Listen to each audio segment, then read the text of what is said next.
It was especially when they were starting out in the 90s and 20s. Welcome to another episode of Football Theory with your host, Guti and Ivan. Guti, how you doing, baby? Good. Episode 11 underway. Here we go. Episode 11, and we still haven't gotten fired. How do you like that, people? Yeah, we're still. If you're here right now, you're one of the beginners. You're one of the loyal ones, and we're never gonna forget you. So we appreciate you. Absolutely not. Yeah. So we're gonna dive into it. We got some different topics to cover today. We're gonna get Liga MX, everything going on with Mexico and the Mexican League. They got All-Star game. They got a couple of different tournaments going on for them as well.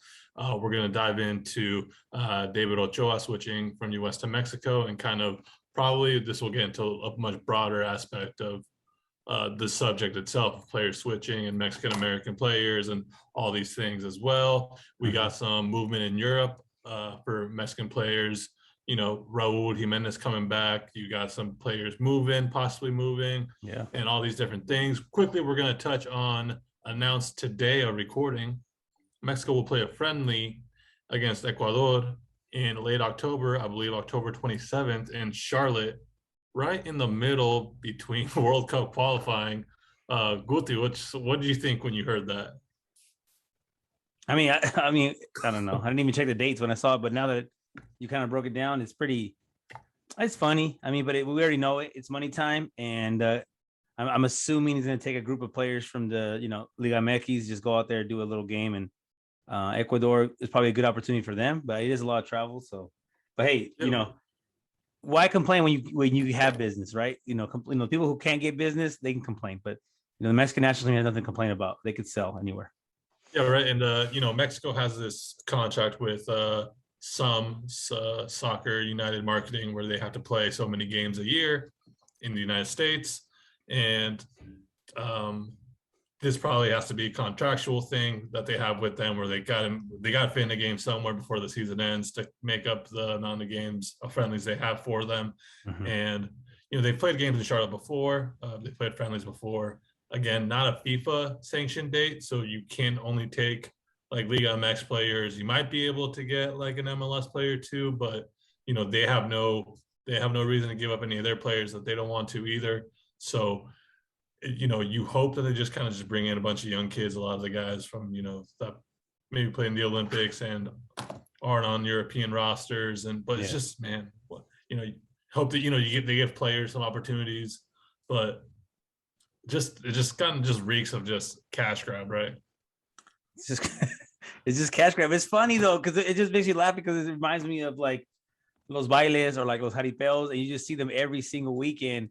And I mean, I don't know how it is in Oregon, but over here, the most randomest town ever that I've probably never heard. I had to Google sometimes. We'll have a baile, and you're like, what? And it's sometimes a big group, and hey, well, there's money to be made. Shoot, it's gonna be made. So I can't really hate too much. That's how you pay the bills. So whatever. The other thing that's I guess frustrating for me about the game is just like it's just another added thing we talked about last week, and there's so much going on right now, and you're barely just seeing teams kind of figure things out, just barely kind of figuring things out, right? Because the league started during the Gold Cup and the Olympics, so players were missing. You got Leagues Cup, which is a made-up tournament that some teams got to participate in. You got Conca Champions that actually does matter for something, and they got to, teams got to focus on that. And in 3 weeks, they're about to start World Cup qualifying, so players are about to leave to focus on that. So, and it's just something on top of something on top of something. You got the MLS All-Star game next weekend, which we're going to dive into as well here in a bit. And so it's just a lot more things, just something else added to the plate for these games, for these teams that don't need it.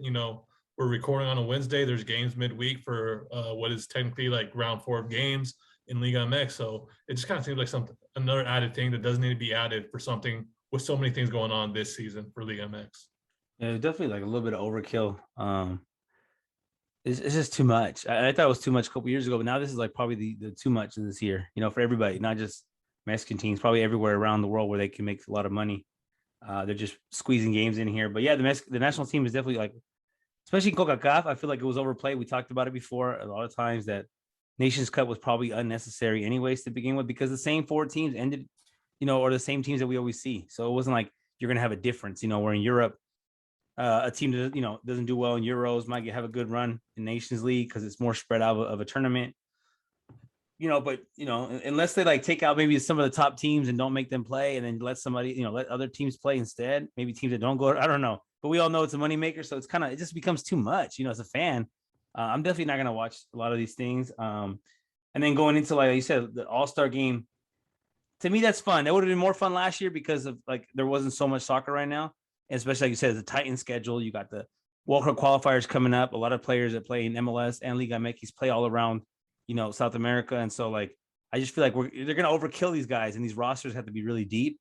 And a team like Chivas is already missing so many players their first couple of games, and like just different teams are missing players, and so like you're already starting off, especially in the league like Liga MX where it's NFL style, and you have one opportunity to play every team, and you got to get to the playoffs.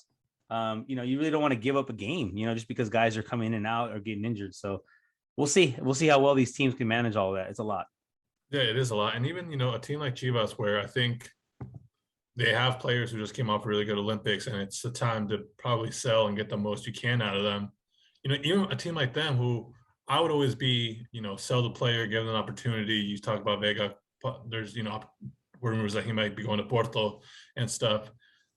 For a team like Chivas, it would make sense to keep him because they're just like, who are you going to bring in such short notice right now where, 12 for the players development, it's good for him to leave. But for Chivas, a team who struggled last season, it would make sense to keep him because he's so talented when you talk about just specifically for this season. And there's already, the season already seems kind of convoluted. It just it's tough, right? And so, a team like Pumas, who's already, they're 5 games in, they haven't won a game yet. They just don't, they just look really bad.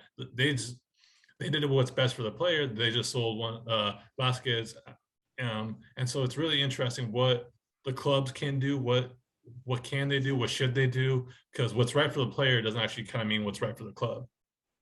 Yeah, I mean, I'm a firm. Yeah, I'm glad you hit that because I'm a firm believer. Like what I like Chivas because they do give the opportunity for a player to leave. And Chivas fans, oh no, let's keep him. We want to win. I've never been that way. I mean, I go back to literally going back to Chicharito when he was having a hot season and he struggled so hard to get on the first team, and then he scores 10 goals and then they send him away mid-season to Man U. It's like I'm thinking bigger picture. I mean, look what that did for his career. Look what that did for the national team. And so, yeah, you throw away that season kind of, and Chivas is still looking for a replacement since him. It's been 11 years. So, and then you just see players. It's kind of hard. We're like you want your stars to be there, but you also want them to. At least I do. I'm more of a pro Mexico team anyway. So even if Atlas is doing, even Atlas is not my team, but they got players going to the national team, I'm excited about it. I don't really care. I'm not like that. So to me, it's like any player gets an opportunity, we go. You kind of see on the other end of it, the MLS. That's why the MLS player almost has a better chance because I feel like a lot of these MLS teams don't have that pressure to do that. I mean, a player can just disappear from Red Bull and no one would know about it. I mean, no one knows about it. They leave from Red Bull and they go to Europe tomorrow. No one knows about it. I mean, nobody. I mean, it might show up on Twitter for an hour, but that's it. And a player might play 2-3 minutes in Gold Cup, and now they're going to Europe. And you got Mexican players. You said guys that are shown and proven that they could do it. And people get mad, like, oh, see, Mexican players, you're holding Mexican players back. It's like, yes, but there's a different pressure. Like you just mentioned that pressure, like trying to win. You have nothing coming in. And like Chivas is going to turn around and buy a player if they sell Alexis Vega for $10 million. I know they want $8 million. Porto wants it for 8. They want 10. It's like, who are they going to bring in right now in week 4 to be able to do what he does? No one. So it is kind of like a little greedy point, right? Got to kind of be a little bit greedy. Yeah, and the difference, and you put it a good difference when we're using Vega as the example of a player going to Europe from Mexico. One, he's leaving a team where they only have one resource of a country to get their players from. Chivas can only get America. So that by the basic economics of supply and demand means the demand. They have only one country where they can get the players. There's going to be a higher demand for them to get Mexican players if they're not producing them, which means the cost is going to be higher because for them to buy because the rest of the teams already know that, so they're going to charge more, which increases the overall price and inflates the price of the Mexican player in Mexico. Where in MLS they don't have that. You know what I mean? So what is Vega going for $8 million or $10 million, and Chivas trying to get make some sort of a profit.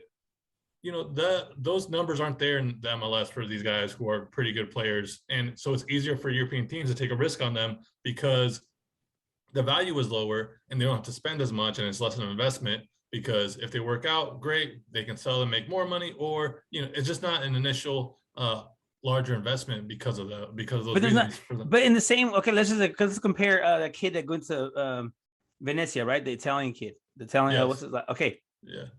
I've been hearing waves about him here and there, blah, blah, blah, blah. But he's not as proven as Alexis Vega is. I mean, Alexis Vega came from Toluca, which is a tough team to come out of when it's a team full of foreigners, right? Coming out of Toluca, plays in Chivas, right? Which is a hard team to get to. It's hard to play there. It's hard to get, to be there. You have to, kind of be in the fame to get there, be in like the spotlight to be there. And then I think on Chivas, then just like, okay, Chivas wants players in the national team. So Chivas finally has guys that Tata likes that they'll call up. So Chivas, it benefits Chivas for these guys to kind of stay, because we all know like how marketing works.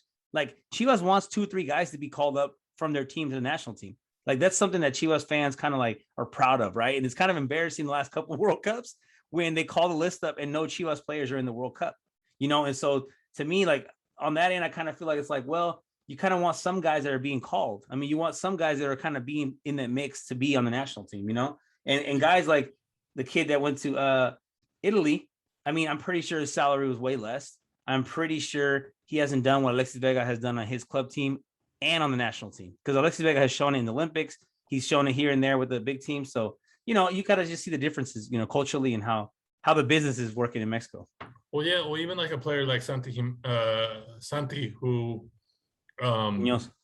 Yeah, Santi Muñoz, who has rumors that he might be going to England, might be sold to Newcastle. The price of him, it's slightly inflated in Mexico because Santos know they can sell the Chivas for a higher price than what would be going on in England, even though it might not be best for the player. It's best for them because they're getting more money from the club, and it's because there's only one country Chivas can get players from if they're not producing them. And I know who you're talking about too. The guy plays for Kansas City. I think his last name was a B. I think it's Basia. Yeah, and his slightly different example, because I think he can qualify pretty easily for an EU passport, which makes up a roster spot. Makes up getting a roster spot kind of easier for him. Oh, Busio, Gianluca Busio. Yeah, and so but it's not just him. There's other players that will go up for $1 million, for $2 million, which isn't even less than that to these European teams, and then have an opportunity to grow, because that's probably because unless they're going to be trading around in the MLS, a lot of these teams don't have that kind of money to be trading around to be throwing around millions of dollars like that either. That Europe kind of is the easier thing. But what would you see a play? When would you see a player come out of? Let's say, for example, a player would come out of Earthquakes, and then they sell him for $15 million to another, let's say the Houston Dynamo, and then sell him back to, I'll give you an example of like Pizarro, right? Who from Pachuca cost like $15 million to Chivas, or $13 million. And then Chivas turned around and sold him for $15 million. It's like in MLS, I don't think they do that. I don't think they bounce around from team to team at that high of a price tag, do they?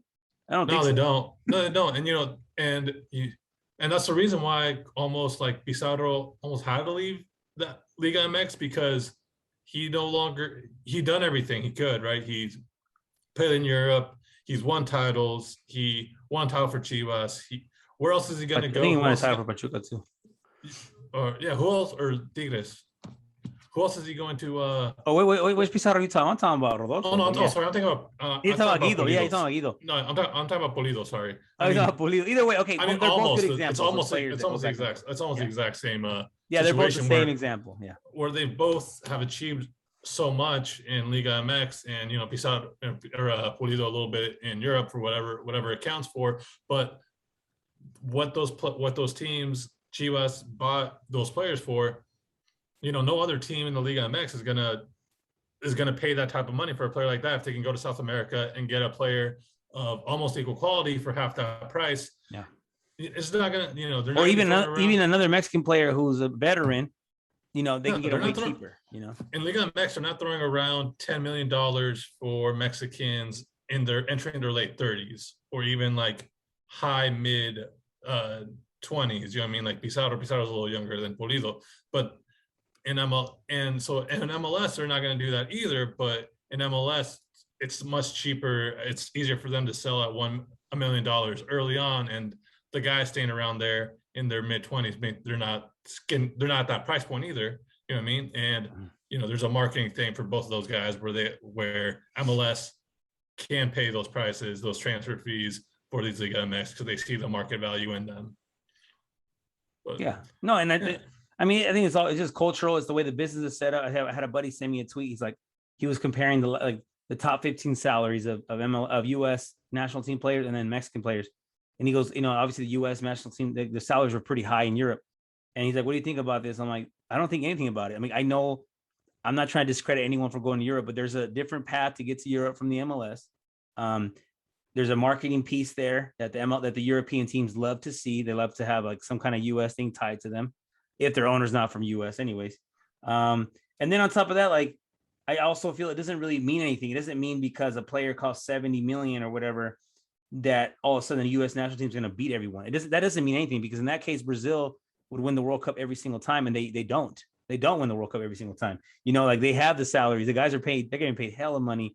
These guys go to big teams all the time. So that's not, I mean, that is part of the recipe, but that's not it, right? That's not the only thing, And so at the same way, like you can look at a team in Argentina, you can go get go make a team from Argentina with only players from Argentina, only guys that are in the Argentinian league, and they would probably beat players that are only in the Mexican league. And we've done it before. Tata took a team down there and we got destroyed. The Mexican national team, it wasn't even just the Mexican players from Mexico, the Mexican players from Europe as well. They went down to Argentina and not Argentina, but they played Argentina, got smacked.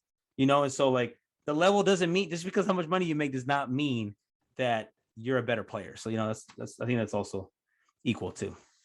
Yeah. And, the Liga MX finds itself in this really interesting spot where they're a more attractive option for a lot of South American players compared to the South American league they play in. You know what I mean? Like, Argentina's kind of going through this thing where the league itself has taken a little bit of a black eye. You look at, if you're an Ecuadorian player, a Colombian player, a player from Peru or something like that, Mexico, the Liga MX, the wages are a good offer for those teams getting the Mexican money, which probably can be a little higher or than what they do within themselves. That helps them too. And they're kind of in that weird position where, because of that, where they are attractive to a lot of South American players as a nice jump. MLS kind of gained a little bit like that too, where the infrastructure that are at these MLS clubs, the practice facilities, the game facilities, all these things are very attractive to a lot of these South American players. And right now for the MLS, it's worth it for them to pay a little extra more for South American players than it would be for the mid-table American player, and then they sell their younger talent to Europe to keep paying for these kind of like mid-level South American players too.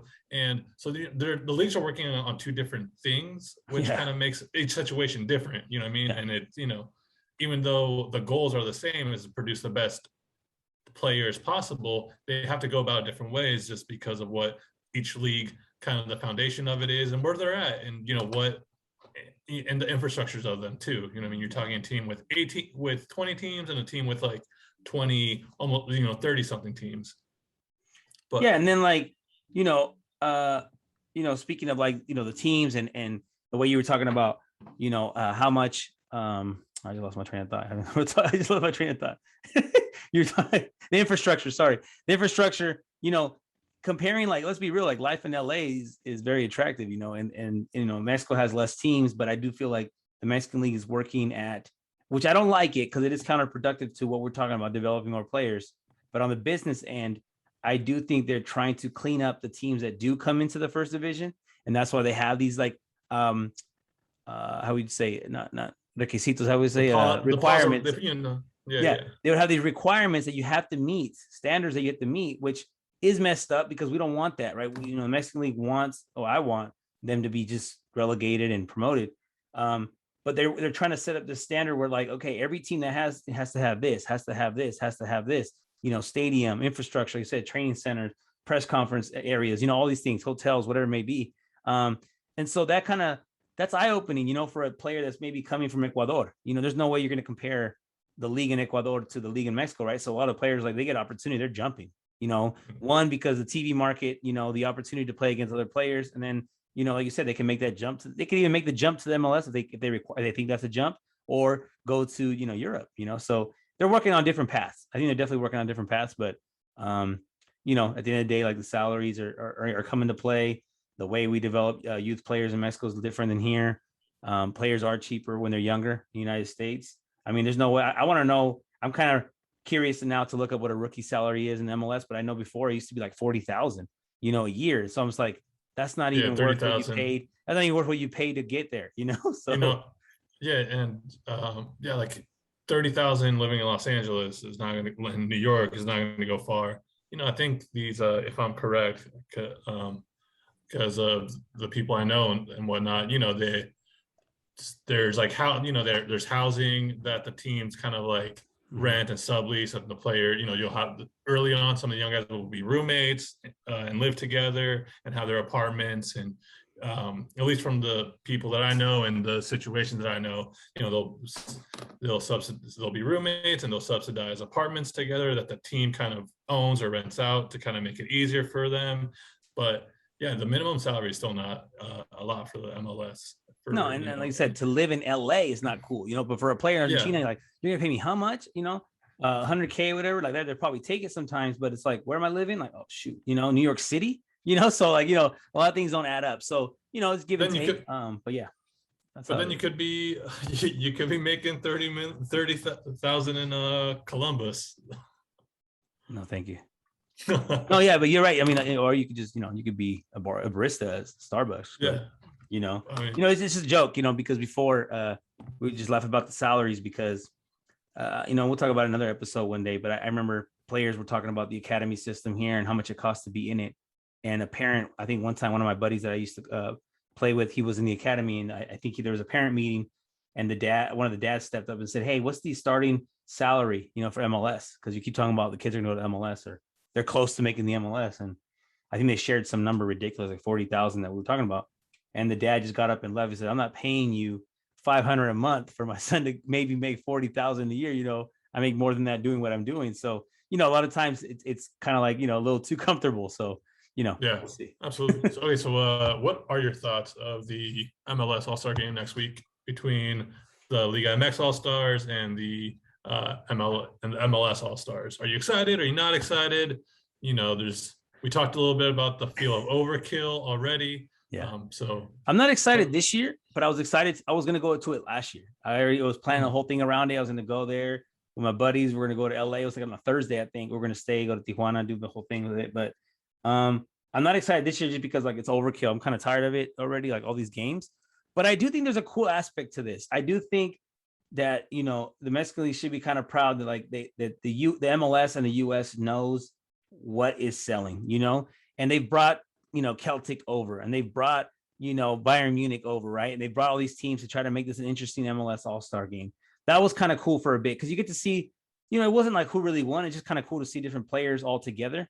And then before, at the beginning of MLS was, it was like East versus West, and they did like internationals versus US born guys. They try to do everything with the All-Star game, right? They try to do everything. And I think this is finally, like, I'm pretty sure they probably thought, okay, what if we just bring a Mexican team? And then they probably thought, like, well, if we bring America, then like other people are going to be alienated, not want to go, whatever it may be. You know how Mexican fans are. So I think they brought the best of both worlds, right? Like, what if we get players from Mexican League, where we have players kind of representing a lot of teams come over and play.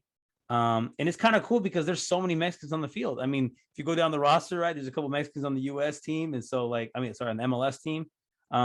So that's cool, man. I think it's a cool aspect. I'm more interested in watching the skills competition just because it's kind of cool just to see guys like kick the ball around outside of, like, the real thing. I like to watch that.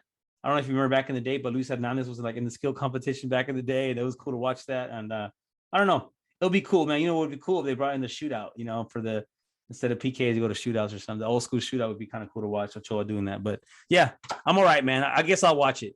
To be honest, I'd rather watch that than any MLS game. So let me know. Yeah. I don't know how I feel about it because, again, it's a little overkill. I've always seen these MLS All-Star games as just international friendlies, which is kind of like what they've been, whether whether they brought in Chelsea, whether they brought in Bayern Munich, all these other things. It's a nice friendly for the host city to have. It's a great opportunity. You've seen teams play all-star leagues in for European teams getting ready. I think like Arsenal has played the Taiwan, like the Vietnamese all-star, things like that. So they go to Asia and do a little like combination team. Yeah. And and these teams are in the middle of a tour usually for these things, and just like another game. And in general, my all-star enjoyment kind of swerves up and down for it. If I'm being honest, like NFL All-Star game, I don't get to. It's terrible. That's the worst. That's the worst. The NBA All-Star weekend, I like in theory, and I end up watching it because I enjoy it. But the All-Star game itself kind of is pretty bad itself. But you like the events though, right? You like watching the 3-point. You watch a couple of those things. Yeah. They're I like fun to watch. I like NBA's All-Star Sunday, All-Star Saturday. Yeah, right. It's fun. Right. I don't really like the home run derby, but I do like the pageantry of like the MLB All-Star game. Actually, is quite nice. MLS is kind of, I think, in the middle of that. I don't know what to expect. I don't know how hard they're going to play. I think they should. Yeah, I think it's more of like it's all marketing, right? And it's kind of cool. Yeah. I mean, the guys are wearing like the special jersey, and like the thing with soccer, we both know is like how many injuries can happen, especially if you play soccer the right way. So it's like, how can you play without getting injured? You really can't, because like, when you start playing soft, that's when you get injured. So like, especially like, I play keeper, for example, or you played keeper, you go in there, let's bust around. Like, it's really hard. A guy gets in the box. Like, how are you not going to come out and get the ball from him? Like, because if you don't, then he just is an automatic goal, so it's like, I don't know. It's like weird. I'm surprised that teams are allowing this to happen. There's got to be some kind of compensation for players that are being called to this, because like you can't tell me that, these teams want their best players running around on this friendly that has no significance at all. Right. Yeah, I mean, funny thing is, because it is like an all-star thing, you can only take it so seriously. The MLS has literally 10 forwards on their team. You know what I mean? Like, yeah, the idea, because you have to find the balance of the actual team, who's earned the right to actually be on it, and who, what makes logical sense when it comes to what you're actually trying to sell. And right at the end of the day, you're trying to sell a friendly in its most, in its craziest showcase. So then you try to find that balance of like, all right, who have earned the right to be there, but who's also going to sell tickets and who's going to be marketable for it. You do need defenders at the end of the day, because you are playing some sort of formation, and it is a soccer game at some point. So you can't come out with 6-7 forwards. So, that's probably something I'm going to hit record and watch later. Yeah. I mean, I just think it's really interesting. There's a lot of guys on the MLS team that I've never heard of, and they're from other countries, which I'm like, I guess they're a big player, but I've never heard of them, which, I mean, it's not too surprised. I don't watch the MLS too much, but it is kind of cool to see that some guys are just getting called based on what they've done before in their career. I mean, let's be real. It's kind of like NBA-ish, where it's like the same guys get called over and over. Like, we get it. Like, he's the best player, but you're not giving the shot to like maybe up and coming guy that's, kind of tearing it up. That's why I don't watch the NBA one, just because it's like, man, there's no Kings players there. I'm not watching that. But like going down the list, like especially like the Mexican Liga MX team is literally based off of like, it's like a tribute team, literally. Like, what have you done in your career, and you're in? And for example, I mean, you could just say it straight off the bat with the goalies they've called up, right? Like, they call the goalies just based on who they are, and they are totally ignoring the fact that Acevedo is the hottest thing in the league. Just straight up. Absolutely. Yeah. It just ignoring it, just straight up. Like, Tata's ignoring it, the league's ignoring it, like whatever. We're lucky Acevedo's not like U.S. national, because he would be asking to switch over, whatever it may be at this point. And then you got other players that are being called like from the MLS team, which played in Mexico before, which is kind of cool to see guys that have gone through Mexico, like, Celarayan, who had no chance, he never got to play in Tigres, right? Lucas Celarayan, Rui Diaz, who tore it up in Morelia, who saved them from being relegated, which is my dad's team. So I hold them close to my heart. And then just like, just looking through it, Nani, like, come on, you're not gonna tell me Nani's still an all-star in the MLS, like, dang, like, for what he did in Man U, like how many years ago, so I don't know. It's cool. Pedro Gallese played in Veracruz, don't forget that, the goalie from Peru, ¿verdad? The Peruvian Yeah. goalie.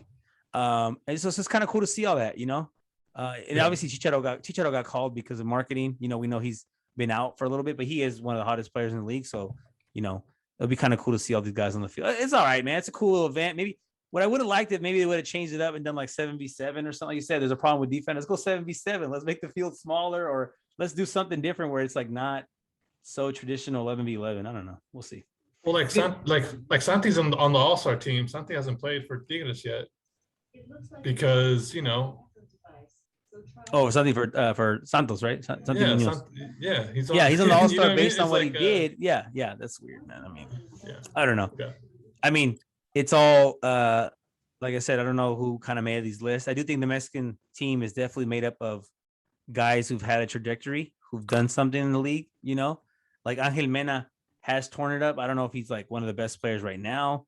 You know, you look at other players that I've never like really see them play too much. Sambuesa is probably at a tribute what he's done before. I mean, Sambuesa has always been kind of doing it right the last 10 years. So I don't know. We'll see, man. It'll be all right, kind of cool to see them all on the field, which kind of brings us to our next topic, seeing players that like a player like, you know, Julian Araujo, and see what he does with the switch. Yeah, and you talked about it earlier about Switch. You know, the news came out, news came out like during the last week that David Ochoa from Real Salt Lake played for the U.S. in the World Cup or in the Olympic qualifying and Nations League as well. He was on the roster.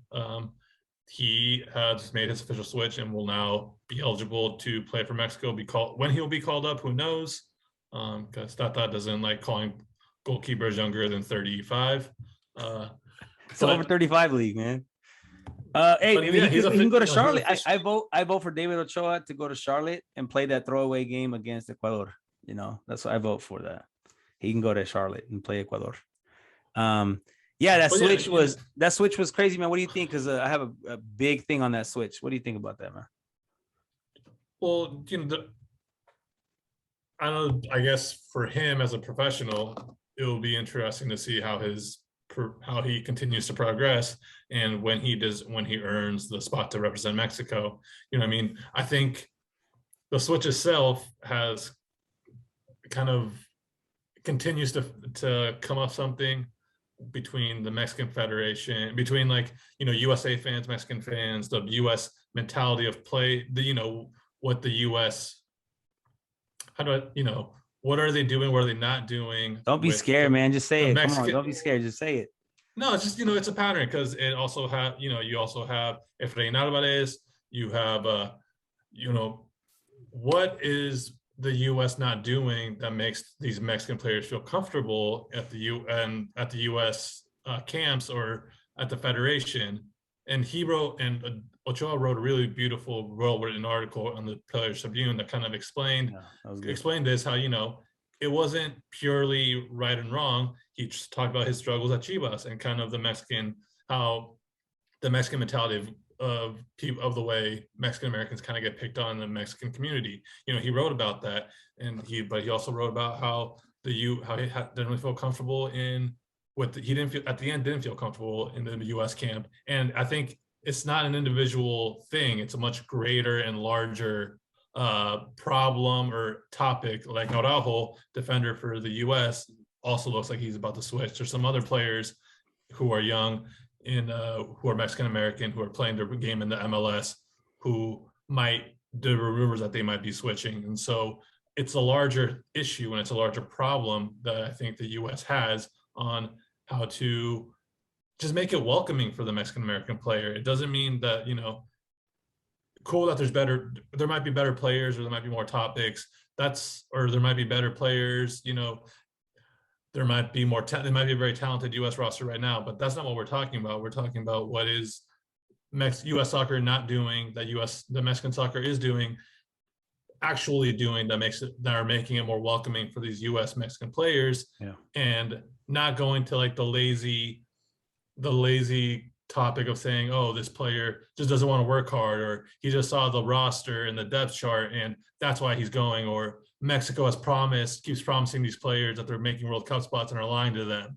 Because, that's almost gaslighting racist comments and gaslighting racist rhetoric without just being flatly racist, that the brown people are just lying to these kids or lying to these young people and promising these things that they're not going to deliver on, instead of having self-reflection and being like, what are we not doing that's making these kids not feel comfortable enough to want to represent our team and our country, where they spend the majority of their time in. Yeah, and I think you got it out of me. David Ochoa is definitely David Ochoa's thing. What he wrote, I read it as well.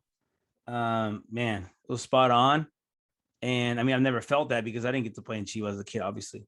But we've talked about it before, and like, ni de aquí ni de allá. And so you go to Mexico, they know you're not from here. You're here. You definitely know you're not, that you're not.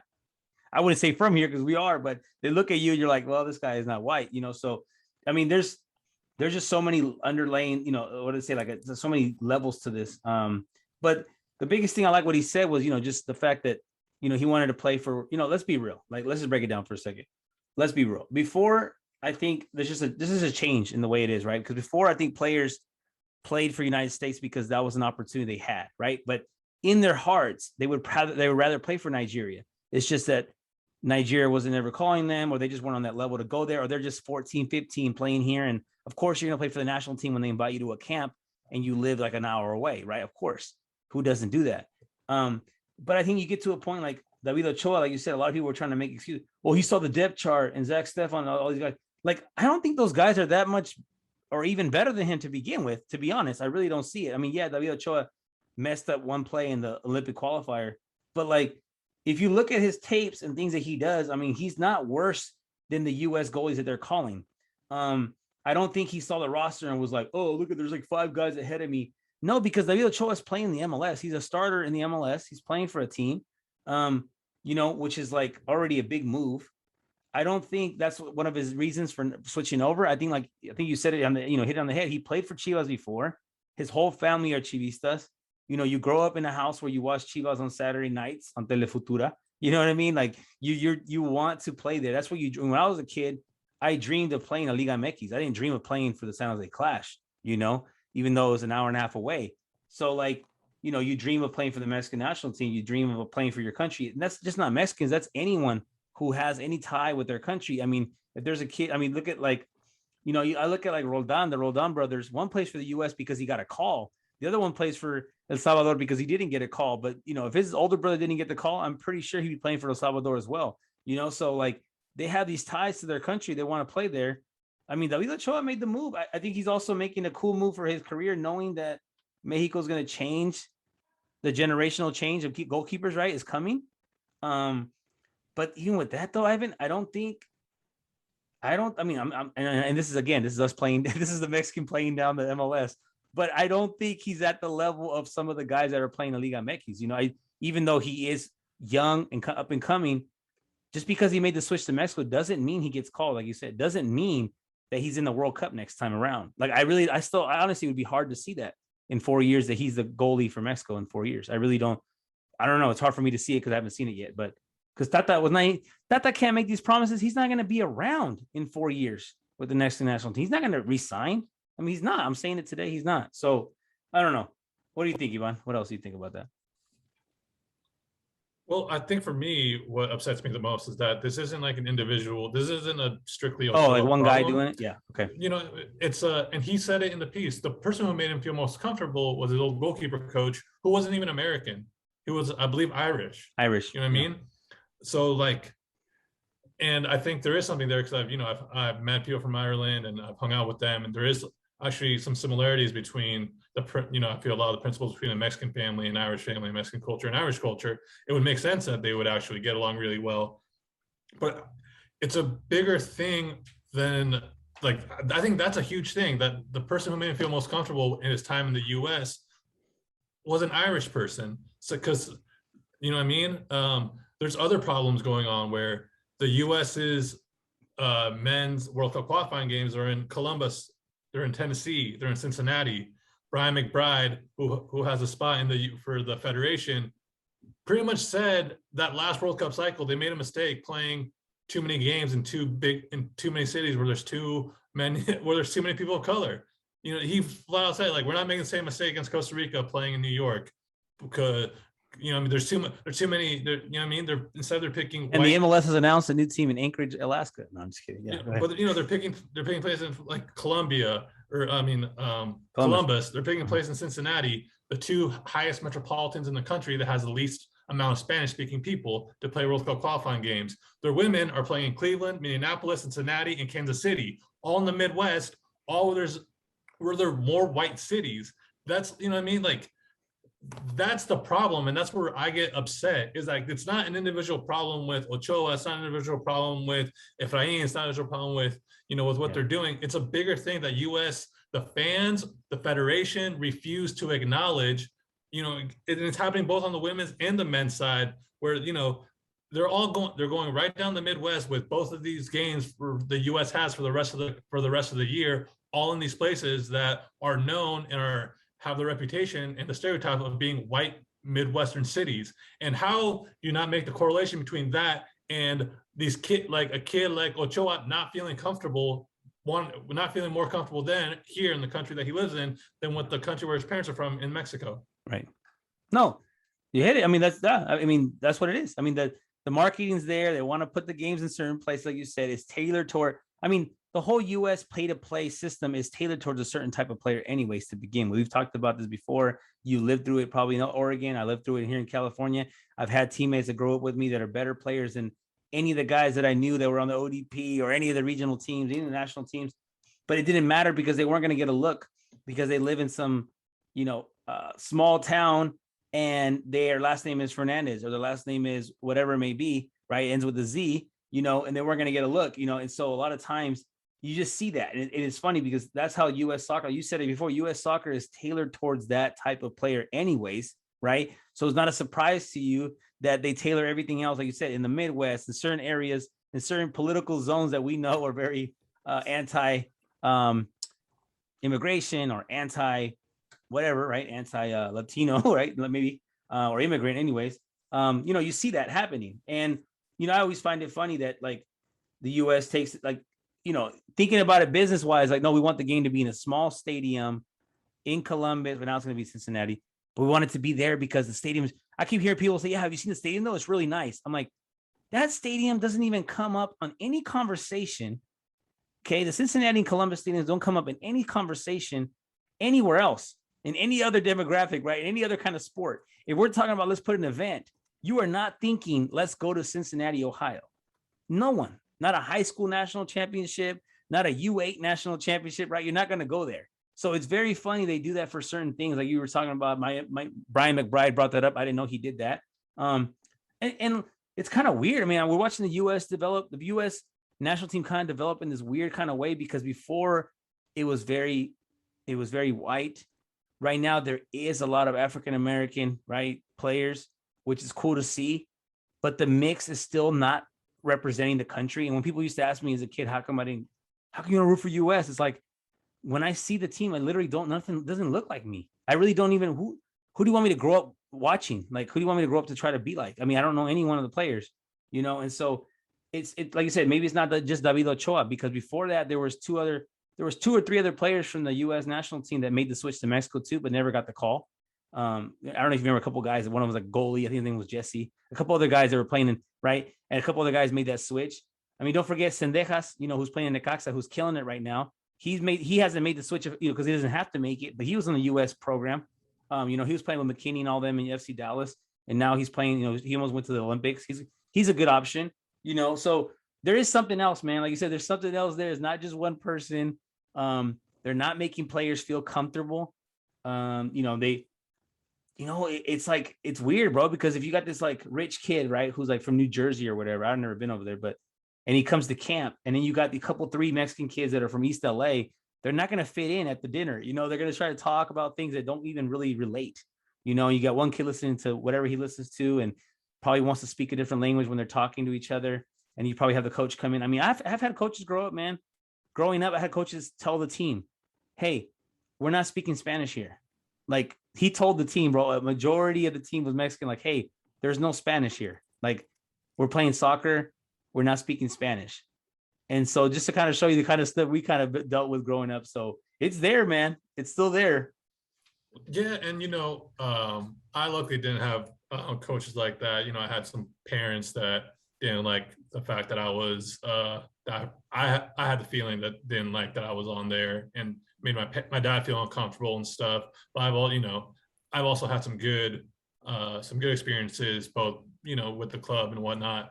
But it's it's infuriating because they refuse to see it. You know what I mean? And you look, on the women's side in the NWSL league, they just made a partnership with Rise, which is the social justice, partnership thing that's going to help them weed out problems where 80% of the people on this board are white, where there are people who are in the Trump administration running this thing. So you just have a bunch of people patting each other on the back and essentially just going to tell each other that there's no problem. You know what I mean? Right. It's not just, again, these aren't just like individual things. This is an overall view of things, that it's a collective failure that they just don't want to acknowledge, or they don't want to work on, because right now the women win, so it's fine. The men are better, so it's fine.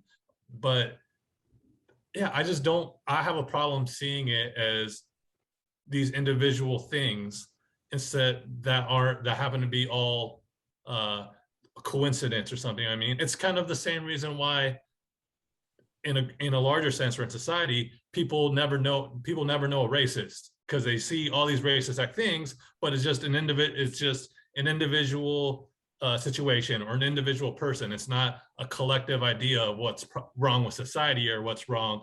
And that same mentality is trickled down to U.S. soccer, where it's an individual's problem, or it's an individual incident, instead of it being a fundamental problem with U.S. soccer of why they struggle with this. You know what I mean?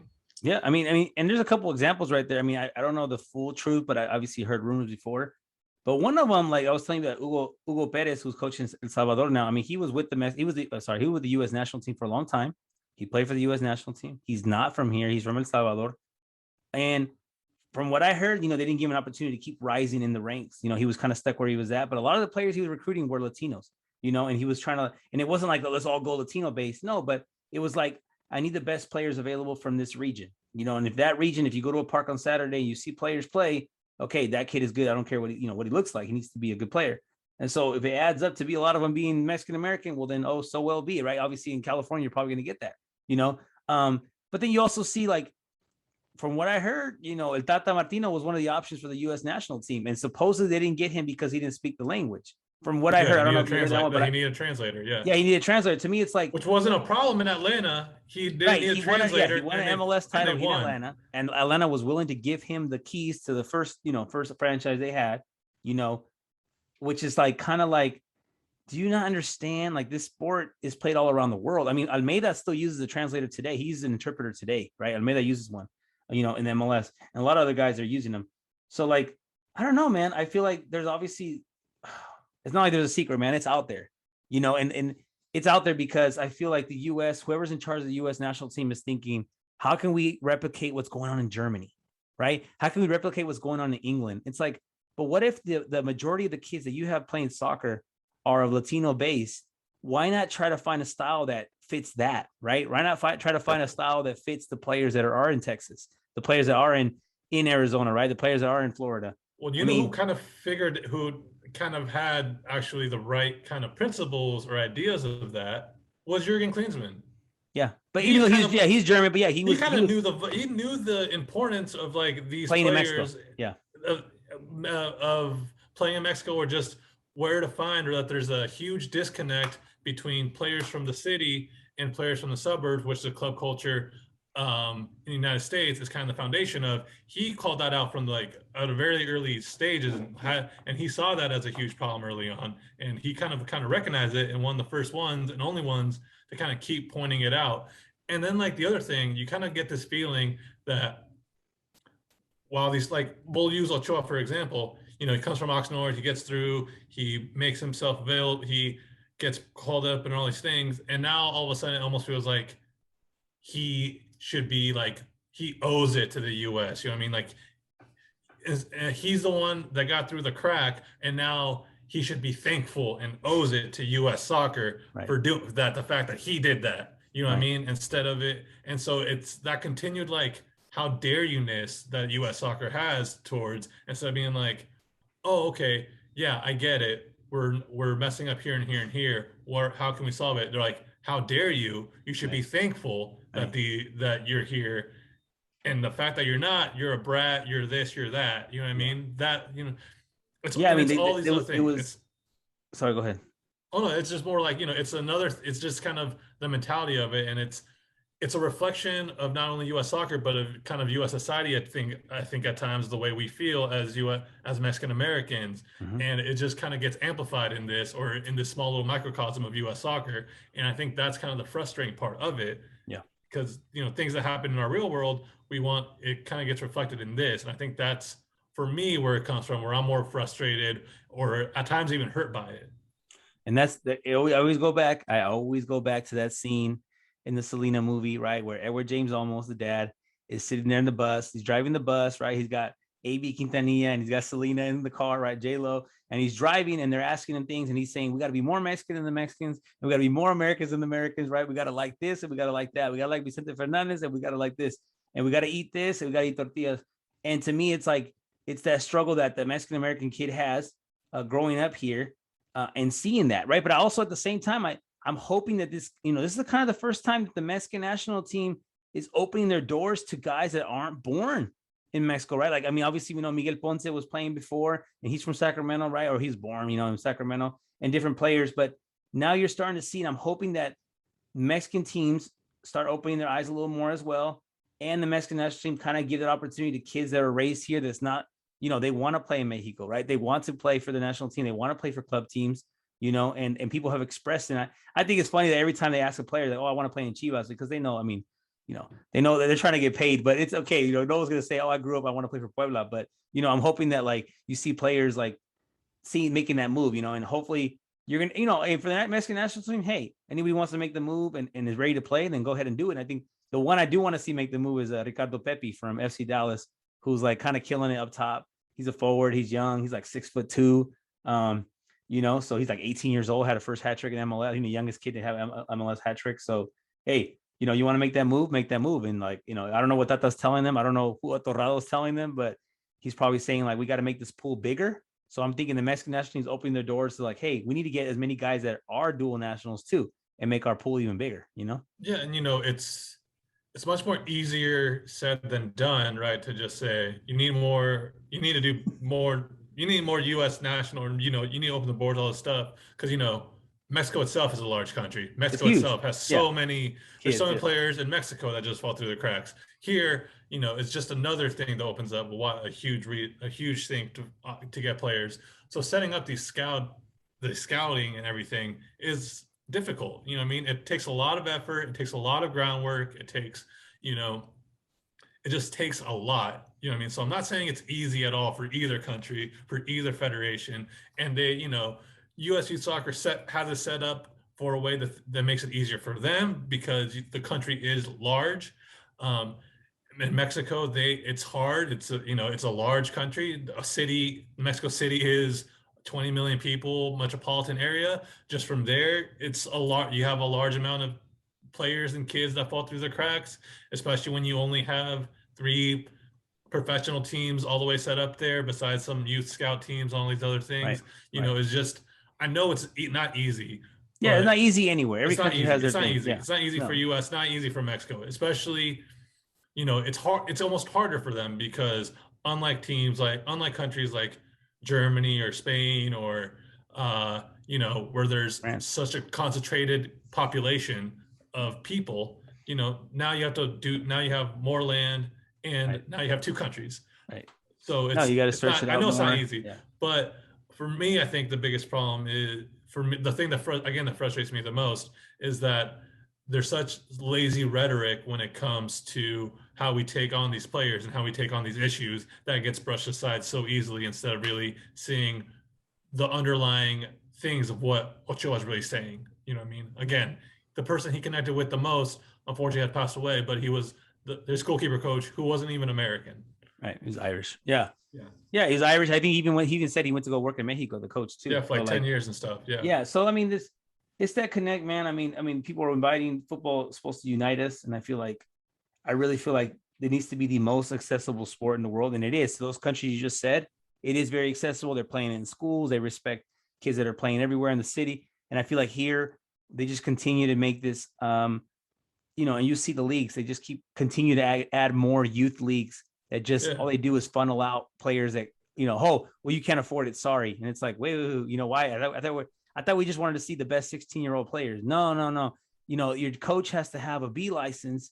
In order to get the B license, you have to have college experience. So then you cut out all these Mexican dads that want to coach, right? So there's, and not just Mexicans, obviously other Latinos too, but you start seeing these like gatekeepers, man. They're just there. And you go to these clubs and it's the same people. And you go to these national teams, it's the same people that, have lunch with that guy. And so I'm pretty sure Mexico that has their levels of that crap too. But I do know that like here is targeted towards a certain group not being able to do it, and Mexico's like, you got to have resources. You're not going to play, you're not going to, someone's got to pay for you or whatever. Dad has to be an actor, or you're not going to get a chance. And, and I think, I don't want to speak for either group because neither of us are part of those groups, but I think a lot of things we're not part of those groups yet. No, we're not going to be part of those groups. What I'm about to say, trust me. Oh, I thought you meant I thought you meant a little position. Yeah. No. Not part of that group. No. We're talking about we're talking as Mexican American males. Right. I think a lot of things we said can be parallel to the African American experience in youth soccer. Yes. To the opportunities to the African American kids in city. We're talking about a lot like Texas or Los Angeles or me here in San Diego, but the African American kid in Chicago, the African American kid in other cities like that too. Those opportunities aren't there probably enough for them. For women of color, those opportunities aren't there enough for them. I don't think.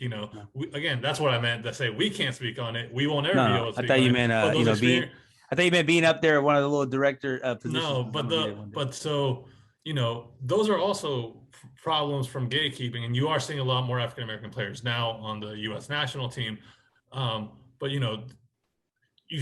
there's the pool should be bigger, and the accessibility for it should be larger, and the ability to just go out and play somewhere should be larger in these places that are African American rich, that are Latino rich, that are Latino women, African American women rich, and there's not. And quickly, and to touch on the women's side, there's not a lot of there's less Latino women in the women's national team than there are in the men's.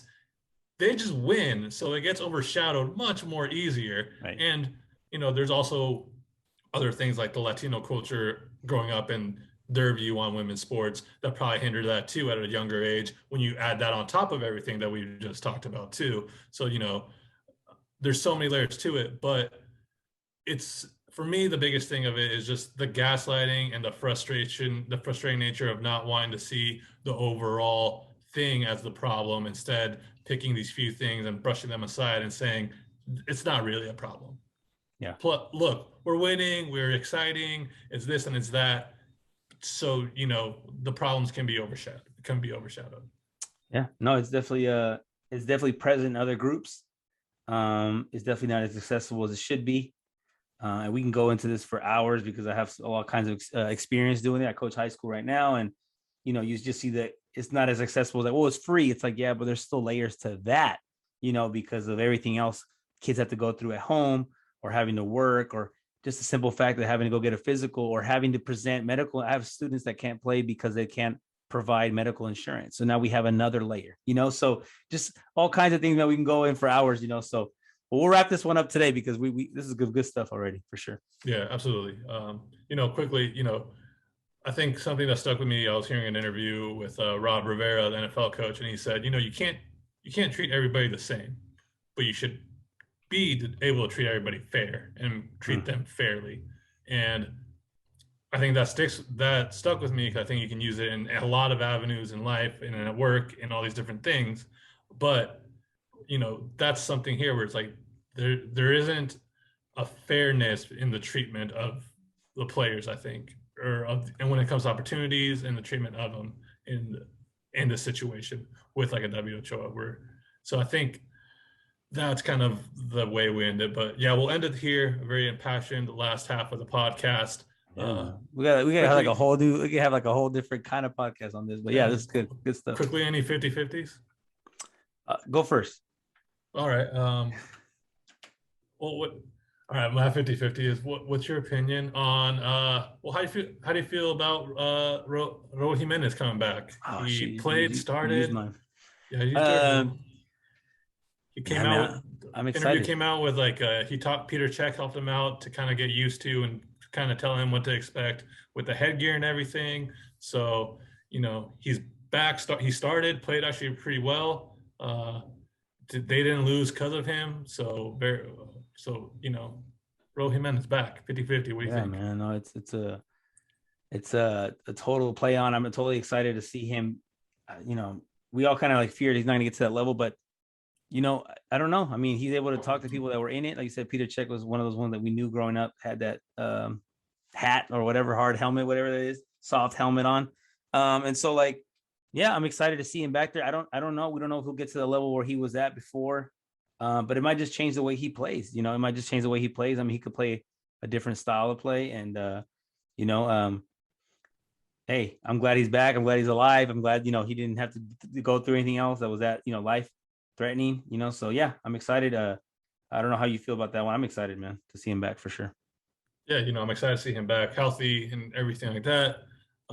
Excited that, it looks like he's playing well. And, it's really cool to see the backing that he has received from Wolves. It kind of really seems that Wolves and Mexico seem to have a good relation together, the Mexican national team, when it comes to his treatment of him and like the steps that they should take. Mhm. So, rumors have it that if Harry Kane gets sold to City, Spurs will then look to get Raul Jimenez. His old coach now coaches at Spurs. And so, it's really positive to see all these things coming from him. And, once that first goal comes in, I think it's going to be even better for him. And it's very exciting to see him back healthy and playing and everything. And seeing the way Wolves have gone about this and seeing the relationship with the national team being good too, it makes me optimistic that we'll see him in Mexico again soon too, with the way things are progressing. Yeah, I mean, it's always good to have that kind of player come back to your team for sure. Okay, Absolutely. so I mean, we talked about it. You mentioned it a little earlier. It's kind of funny the way it's funny and sad the way Liga MX handles their youth players. But Santi Munoz, rumored to be going to Europe, which is, if there's rumors, it's probably going to happen sooner or later. But the first thing happened was he was talking about going to Europe, and Santos pulled him aside, right, and kicked him out of the team to go focus on that because he wasn't focusing on the team. I mean, what do you think about that, Mexican teams and how they handle that, or Santos in this case? Because it's not Yeah, the well, first case, right? We have others, Pulido, Tecatito. So what do you think about that? yeah, it seemed like they handled the Gerardo Ortega one really well last year, and now with this one, they always talk about the contracts, and I think what they want is for him to sign a new contract so then they can get a little more money on the back end. And I think he'd have to go on loan from Newcastle anyways. I don't think he'd be able to play right away because England has these weird rules about Yeah, registering foreigners and how many games they played for the yeah. national They didn't team. count And his pre-Olympic minutes, so yeah, he didn't get. It doesn't. He hasn't played 30% so of he the has to minutes. go out, Yeah, and so he has to go out on loan and all these things too. So I think for Santos they could have handled it better. I think they have to, again, we're dealing with people who are pretty young, 18, 19, 20 years old. If I think about my actions and what I do when I was 18, 19, 20 years old, they were pretty dumb. um, this is where adults have to come in and help guide him and not punish them. You know what I mean? Like, yeah, okay, these things want to get done, let's make it done for him. Let's try to nurture, make it as easy as possible instead of almost belittling him and sending him down to the youth team while we handle all these things because his mind's not right. Oh yeah, his mind's not right. Okay, he's a professional, he does need to do better at that, but he's also 19 years old. These a very possible life-changing aspect could be happening for him here where he's going to go off. He's not even going to go off to the team that's going to buy him. He's going to have to go off on loan too, right? So it's like the club has to step in and be, I think, slightly better, which usually I think they are in the past. So to see them do it this way is a little, yellow cardy for me, or not good in general. If we're talking about yeah, looking for at sure. if we're talking about looking at the bar, for me, it's not. I would have liked Santos to handle it better. Yeah. Okay, sounds good, man. Appreciate it. Oh no, you're good. Good show. Yeah, no, it was a good one. God, we appreciate everybody for listening. Thank you guys. If you people have any thoughts or opinions or questions on what we talked about, your experiences as well, let us know. Yeah. We'll be happy to hear from you as well. I think we could both go on for stories and stories about this, about our experiences. I think youth soccer and the landscape here has changed over the last, 10, 12 years when we were a part of it. So, things are definitely have changed but if anybody has their stories about it, let us know. We'd love to hear them too. Guti, thank you again. I think this was a great episode. Appreciate you. Yeah, man, I appreciate it. I appreciate being able to talk about this. And if you're listening, make sure you follow us on Instagram at football_theory and Twitter, and come chime with us. All the links are in the episode notes. And we're going up. We can only go up from here. So let's keep it going. That's right. We'll catch you guys next week. Thank you so much. All right. It's kind of like, well, it's one way to put it. It was especially when they were starting out.